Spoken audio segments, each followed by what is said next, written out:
Several years ago, I visited a male prison that was in Caracas, Venezuela, where I lived with my family.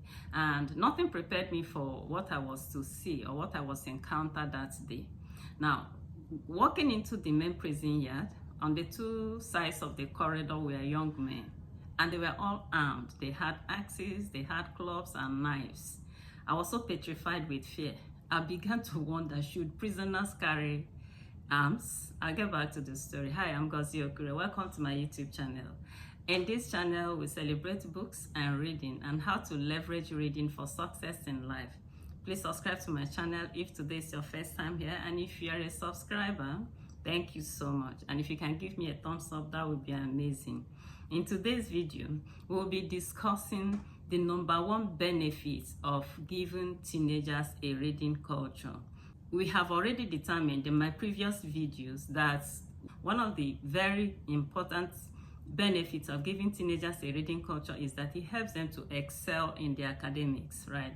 We talked about Ben Carson, who was doing so poorly in school as a teenager until his mother put books in his hands. His mother removed some of his distractions and encouraged him to read more, and he began to pick up. He moved from being an F student to becoming an A student when he began to read, right? Okay, that tells me that, there's no dull student anywhere.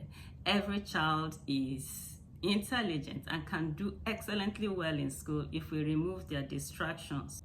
The next beautiful benefit of giving teenagers a reading culture is that it helps them not to be prone to depression or suicide. Because when a teenager loves to read books, when a teenager is stressed, he will go into his book world, right? He will pick one book or the other and begin to read. And of course, for book lovers, you know that when you begin to read, every other stress thins out, okay? So because of this, teenagers who have a reading culture, who have a reading habit, they are not prone to suicide, they are not prone to depression. And the next beautiful benefit of giving teenagers a reading culture is the fact that when they read, they can write better. And when they can write, they can do very well with public speaking. And both writing and public speaking are very beautiful skills in the 21st century. So you see that there are so many benefits we get from giving teenagers a reading culture.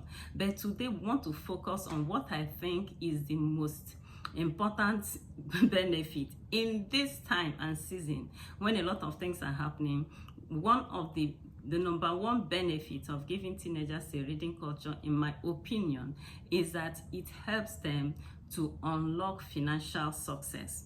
It helps them to discover the pathways to wealth without going into criminality. Let's go back to the story of the prison visitation.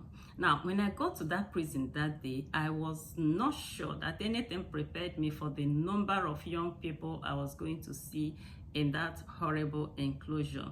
There were so many people, so many young people are in prison. And then you begin to wonder, why are they there? A lot of them ended up in prison because they are looking for money illegally. They were looking for money in an illegal way. Now, not too long ago, I wrote a book titled Digital Gen Zs and the Analog Parents. Now, while I was doing the research for that book, I discovered that one of the attributes of the 21st century teenager is that they want to make money fast. Yes, they want to make money fast, and they don't believe in career. They don't want to climb the career ladder. They want it, and they want it fast. So when children grow up, when they grow up and they don't read books, they will begin to think that money making is a mystery, and they will begin to do trial and error, and that's when they end up doing all manner of obnoxious things to get money. But for the average teenage person who is given a reading culture, the story is different. The average teenager who has a reading culture, while reading through books, discover the pathway to wealth, because they will find out from the stories of great men the paths they took, the steps they took in creating their wealth, right? Okay, they will discover, reading through biographies of great men, they will see the steps they took and all the things they did and how they themselves can reproduce wealth. That is why it is important that if you have children, that you give them a reading culture early in life, because it is said that books are idea banks. So when children are reading books, they find out the ideas they can use to do a lot of constructive things, a lot of productive things in their lives, without resorting to crime, without ending up in prisons. I remember when I visited a female prison, in the same Caracas, and the story was the same. A lot of beautiful young girls locked in there because they were looking for money illegally. The girl I went to see in that prison that day was there. She ended there because she carried hard drugs, right? Okay, so whether boys or girls, if you have your children, it's so important that you give them a reading culture so that they won't end up trying to create wealth. They won't think that money making is a mystery and then end up in wrong hands. It is said that the secret of men are in their stories. So the secret of great men, the secret of wealthy men, most times are written down in their books. And that's why it's so important that if you want to create wealth, you read books. It was Jim Rohn that said that financial literacy precedes financial freedom. Yes, he says that financial literacy precedes financial freedom.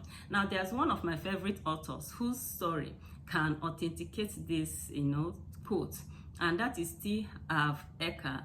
He is the author of The Secret of the Millionaire Mind. He told the story of how, as a young person, he started businesses severally, but he kept failing. He kept failing in businesses, and one time he failed. After the failure, he had to move back to his parents' home because he couldn't support himself. He felt so woefully. He moved back to his parents' home. So while in his parents' home, he said one of his father's wealthy friends came to visit, and in his own words, he said that he believes that his father must have told his wealthy friend about his miserable existence. So the wealthy man came to him and asked him a question that turned his life around. The wealthy man asked him, have you noticed that wealthy people think differently from the way poor people think? And he said that he had not noticed, that he'd say he didn't know. Okay, so the man told him a couple of things which set him searching. Now, Harv said he began to read books. He began to read books written by wealthy men. And in reading those books, he discovered that it was actually true, that wealthy people think differently from the way poor people think. And then from the steps, from the things he learned from the books he was reading, the very next time he started his business, he succeeded massively. Today, he's a very wealthy man, okay? So that is to show us that indeed, that financial literacy precedes financial freedom. So you begin to wonder what happens when young people are not reading and they want to become millionaires. It doesn't work that way. In real life, if you want to become a hairdresser, what do? You go to learn from hairdressers.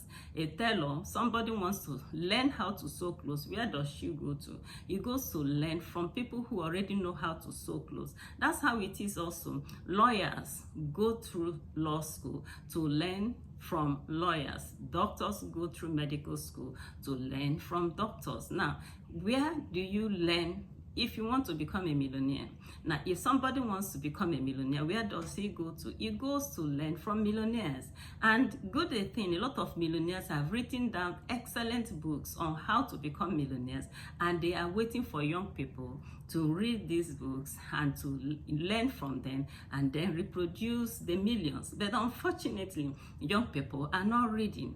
Unfortunately, young people want to do it fast without knowing the practical steps of how to become millionaire. It's just like somebody trying to fly a plane who had not learned to become a pilot. They crash both the plane and all the people inside, all the passengers inside. That's what a lot of young people are doing. A lot of them are, putting their families into unnecessary pressures, putting themselves into trouble while trying to get money because they have not sat down at the feet of millionaires to learn from them how to create millions. Okay, so that's why it's so important that from the cradle that you give your children a reading culture. Put books into the hands of your children, even from the credo, put board books into their hands. Board books are the earliest form of books that you give to children, even before they are 1 year old. So put board books into the hands of your children. Read stories for your children. Read. Let your children see you read. Model reading for them.